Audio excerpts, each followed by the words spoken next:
pada saat meninggal dunia. Kata Siti Nasibah apa? Wahai pasukan muslimin, sekarang saya yang mau gantiin anak saya dan suami saya. Saya mau turun ke medan perang demi Nabi Muhammad sallallahu alaihi wasallam. Sampai di medan perang dia ngomong sama Nabi Muhammad, ya Rasulullah, saya istri Sa'id, saya ibunya Ammar, saya ibunya Sa'ad, saya mau gantiin mereka semua ya Rasulullah. Saya mau turun ke medan perang, saya mau belain Anda, saya mau belain Islam ya Rasulullah. Boleh kamu belain Islam wahai Nasibah, tapi kamu bantu-bantu saja. Beri minum orang-orang yang sakit, beri minum pasukan Islam, rawat mereka, sama aja kamu turun ke medan perang wahai Nasibah. Begitu ya Rasulullah. Iya, baik ya Rasulullah. Nurut kepada Nabi Muhammad sallallahu alaihi wasallam. Dia bantu Nabi Muhammad, dia bantu para sahabat, disiapin air, siapin makanan, dirawat yang sakit-sakit, sampai akhirnya dalam perang Uhud terdengar bahwa Nabi Muhammad sallallahu alaihi wasallam dia punya apa? Dia punya gigi sampai ada yang copot tadi yang kita ceritakan, dan juga Nabi Muhammad keserempet anak panah. Subhanallah. Nabi Muhammad terluka, keserempet anak panah, giginya ada yang copot. Mendengar berita tersebut, Siti Nasibah enggak kuat, ya Rasulullah. Enggak boleh ada yang jakitin Anda ya Rasulullah. Biar saya yang turun ke medan perang ya Rasulullah. Itu Siti Nasibah cari pedang yang berserakan, dia cari kuda yang nganggur, dia naik ke atas kuda, dia bertempur melawan musuh-musuh Islam. Sampai akhirnya tiba-tiba Rasulullah cari, mana Siti Nasibah? Tidak ada ya Rasulullah. Dia turun ke medan perang. Biarkan, kata Nabi Muhammad sallallahu alaihi wasallam. Kenapa Nabi bilang biarkan? Karena Nabi tahu Siti Nasibah betul-betul dari hati untuk membela Rasulullah sallallahu alaihi wasallam. Tidak lama, tiba-tiba di siang hari bolong yang sangat terang benderang, panas terik luar biasa, itu langit menjadi gelap seperti mau turun hujan, seperti mendung yang sangat hitam kelam. Pasukan semua bubar, pasukan muslimin mundur, pasukan kafir juga mundur.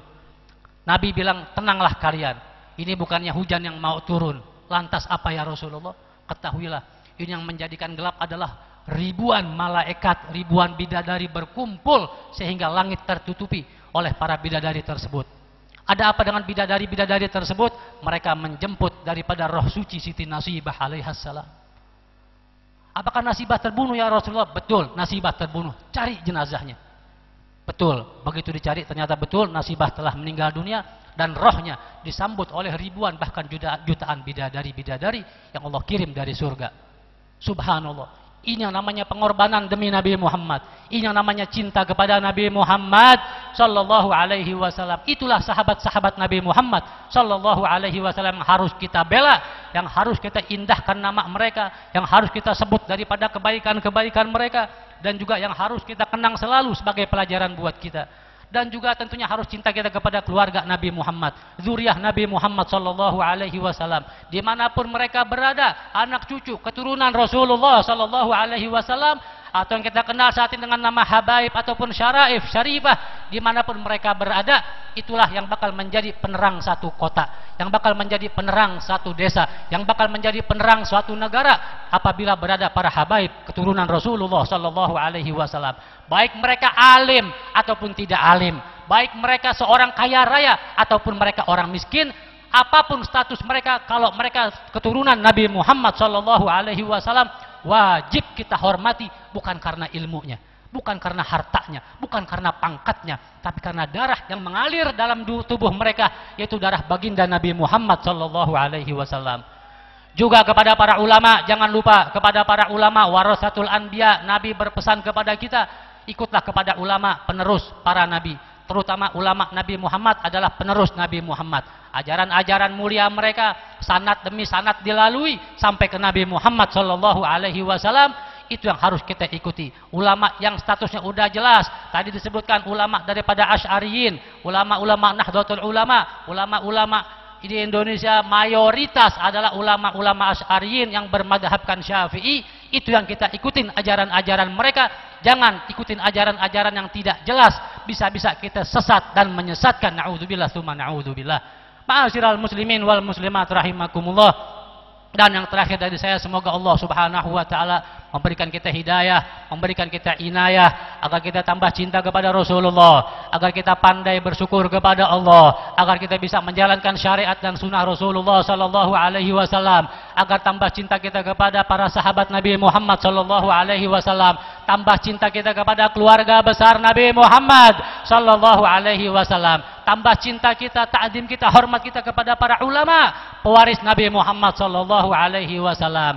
Dan juga semoga Allah Subhanahu wa taala berikan kita ilmu yang manfaat, ilmu yang membawa kita kepada jalan Allah, ilmu yang membawa kita kepada sunnah Rasulullah sallallahu alaihi wasallam. Semoga kita semua diberikan barokah oleh Allah Subhanahu wa taala, barokah dalam pribadi kita masing-masing, barokah dalam rumah tangga kita, barokah dalam anak cucu keturunan kita, barokah dalam ilmu kita, barokah dalam umur kita, barokah dalam segala macam urusan dunia akhirat kita, barokah di kampung kita, di kota kita, di negeri kita, barokah dalam kita beragama Islam.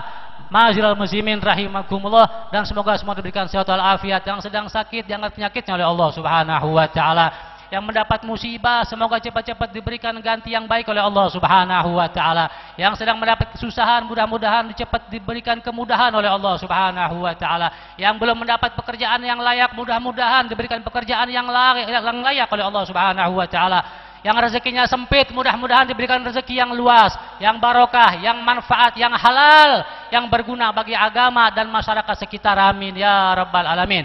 Ya Allah biha, ya Allah biha, ya Allah bihusnil khatimah. Ya Rabbi bil Mustafa balligh maqasidana waghfir lana ma madha ya wasi'al karam ya al balawi syafa'ah kullu kurbah tanjali bikum yahlal wilayah kullu hajah tanqadi masayikhal hadrah asalana nadrah bijahi ahli la yamhu dhunuballah. Ya Rabbi bihim wa bi alihim ajil bin nasri wa bil faraji Rabbi fanfa'na bi barakatihim wahdinal husna bi hurmatihim wa amitna fi tariqatihim wa mu'afatin minal fitani. Wa sallallahu ala sayyidina Muhammadin wa alihi wa sahbihi wa sallam wal afu minkum. Wassalamu alaikum warahmatullahi wabarakatuh. Waalaikumsalam warahmatullahi wabarakatuh. Alhamdulillah,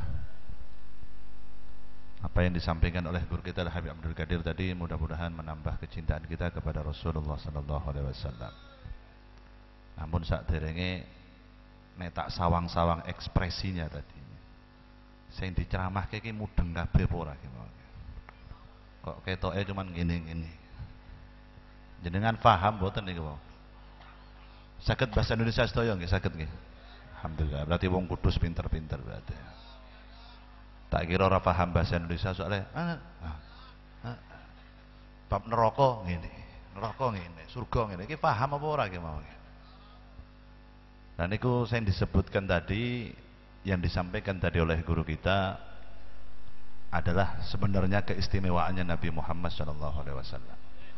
Sahabat-sahabat niku wau saged mahabbah teng Kanjeng Nabi, diangkat derajatnya oleh Allah sebab pernah melihat wajah yang mulia yaitu Rasulullah sallallahu alaihi wasallam.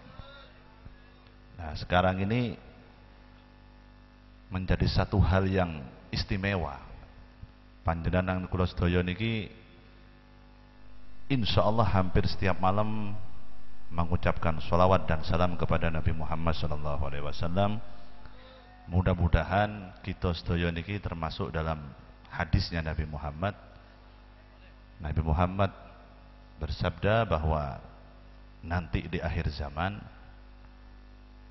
dan Rasulullah mengatakan, saya rindu kepada ikhwani, saya merindukan ikhwani, sedulur-sedulur Kanjeng Nabi, kata Kanjeng Nabi. Lalu sahabat mengatakan, bukankah kami ini adalah saudara-saudaramu wahai Rasulullah?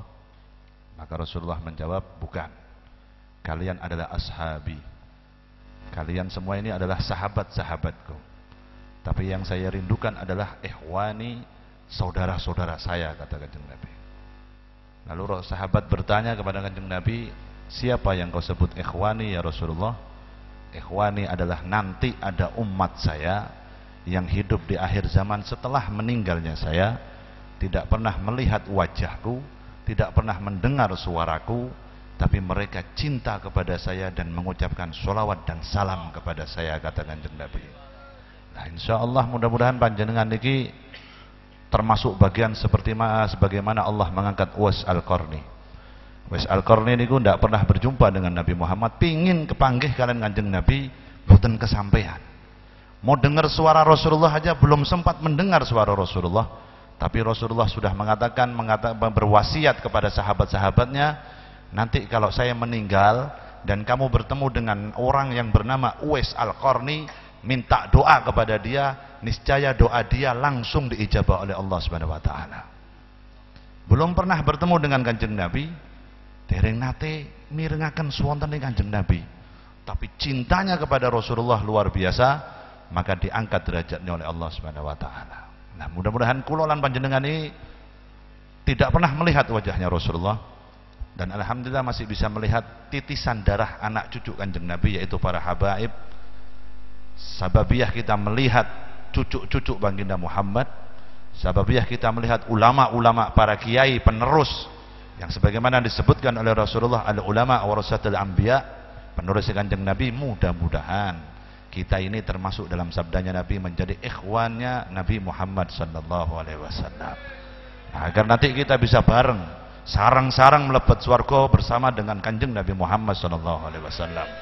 Sebagaimana tadi disebutkan oleh Habib Abdul Qadir, surga itu enggak ada apa-apanya kalau kita tidak bisa melihat wajahnya Nabi Muhammad sallallahu alaihi wasallam. Karena indahnya surga itu kalah dengan indahnya wajahnya Nabi Muhammad. Menungso paling ganteng, manusia paling sempurna wajahnya adalah Nabi Muhammad sallallahu alaihi wasallam.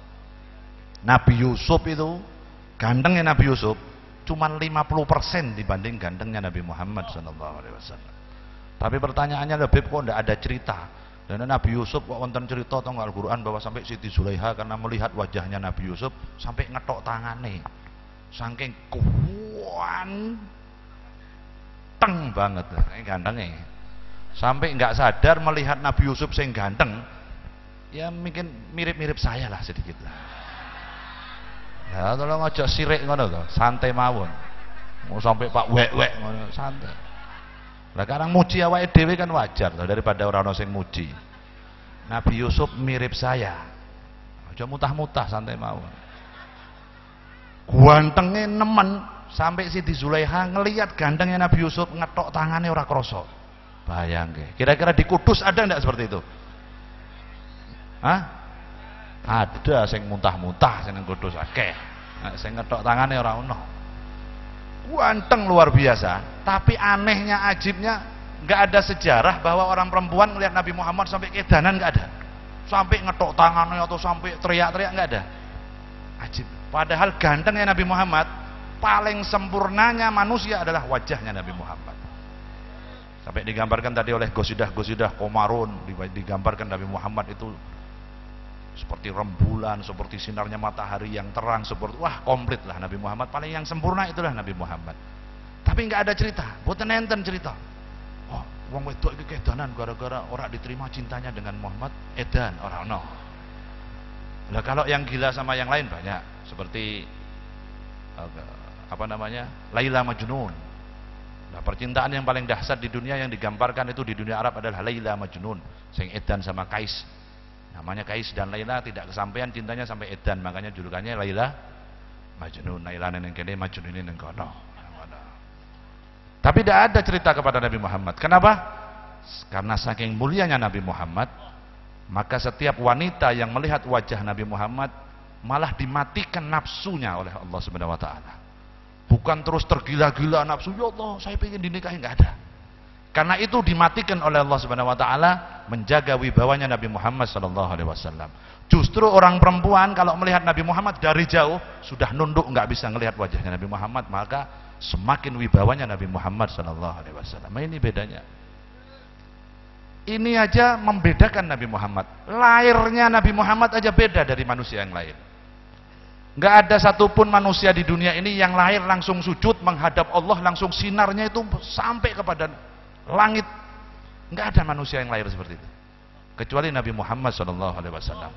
Ibunya Kanjeng Nabi lahir ngelahirke Kanjeng Nabi, enggak ada loro-loro kaya wong Kudus ki ora ono. Ora ono critane wong tuane Kanjeng Nabi sampai ngidam muntah-muntah pengin es dawet jam 12 bengi, ora ono. Kecuali wong Kaliwungu Kudus ngerepoti bojone jam 12 bengi, Mas aku lurokke es dawet. Nah, aku dadi bojone tak antem sisan kowe model-model. Ibunya Kanjeng Nabi enggak pernah merasa sakit. Hamalathu ummuhu ahwahnan ala wahnin wa fisaluhu fi amaini. Sampai Nabi Muhammad lahir pun ibunya enggak pernah mengeluh sakit. Rak kroso roro sudah lahir anaknya, yaitu Nabi Muhammad sallallahu alaihi wasallam. Lahir dalam keadaan sujud, dalam keadaan sudah memakai celak dan sudah dihitan dan langsung menghadap Allah, menghadap langit, dan sinarnya Nabi Muhammad langsung menembus langit. Hanya Nabi kita Muhammad sallallahu alaihi wasallam. Enggak ada manusia di dunia yang lahir model seperti itu. Anehnya saat ini mengatakan bid'ah ngadaki mauludan. Memuji Nabi Muhammad terlalu tinggi adalah syirik, berlebih-lebihan, kultus, kentus, komplit. Wah, walhasil komplit sudah. Untuk menjatuhkan Nabi Muhammad sekarang ini komplit. Hampir mau mencari kesalahan ahlul baitnya Rasulullah, sudah macam-macam di luar sana mencari bagaimana caranya panjenengan dan kula sedaya ini ben sengit karo habaib kathah saniki. Wah, di luar sana sudah banyak oknum-oknum. Jangan percaya sama Habib. Habib itu penipu. Tidak ada dzurriyyah Rasul. Dzurriyyah Rasul pedot, cuman di Sayyidina Hasan, Sayyidina Husain, yang lainnya bukan cucunya Rasul.